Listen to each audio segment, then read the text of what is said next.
My journey didn't begin in an office. It began when I was 12 years old, sitting in front of a Brother word processor my mother had bought me. I would type for hours, letters, lists, imaginary documents, simply because it just felt natural. Not because I had to, but because something about creating structure just came naturally to me. I didn't realize it then, but typing and organizing documents became my first introduction to the world I would one day lead. In high school at Bedford, typing and administrative assistance classes strengthened those early instincts, giving me a foundation I didn't yet understand would become so important. But life took a turn real early. By the time I entered the KeyBank Initiative program, I was a young single mother on public assistance, required, like so many adults today, to secure meaningful work while caring for my daughter. Every morning, I stood outside with my 4-year-old, waiting on a 5:30 a.m. bus in the dark. After work, I walked more than a mile to pick her up from daycare, and then another mile to catch the bus that would take us home. Those days were long, those miles were heavy, but they taught me grit, commitment, and the reality of what it means to want more for your life, even when the path forward is unclear. They also taught me something deeper: discipline, empathy, and the understanding that people's circumstances do not always reflect their potential.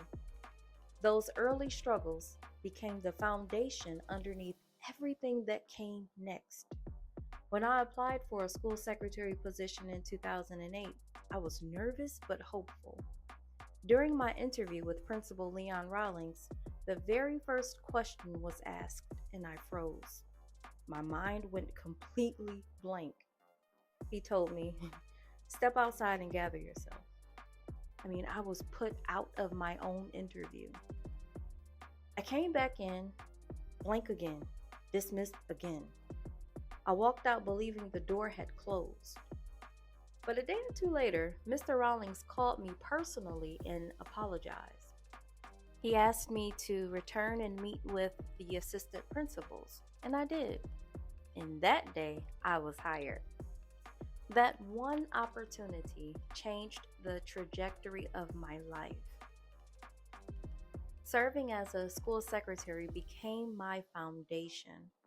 I mastered the front office, the systems, the families, the staff, and the heartbeat of the school. My work ethic and accuracy led to my promotion as the state finance reporter, where I handled state submissions, compliance, and high stakes accountability data. This role expanded my knowledge, sharpened my skills, and opened my eyes to the larger architecture of school operations. Eventually, the skills I gained opened a new door, and I made the decision to leave for higher opportunity. When I transitioned out, I stepped into leadership as the Director of Data Compliance. And that role changed everything again. As Director of Data Compliance, I helped build schools, shape systems, and support multiple departments. I learned what it truly takes to run a school academically, operationally, and organizationally. I became the person leaders called when they needed clarity, structure, solutions, and precision. Then, in 2016, I made a bold decision. I left the director role and launched my own company, bringing my expertise to schools across Ohio. Years later, in 2021, the founder who hired me as the director of data compliance back in 2014 asked me to return and help start a brand new school in Cleveland, and I accepted. That decision led to a moment I will never forget.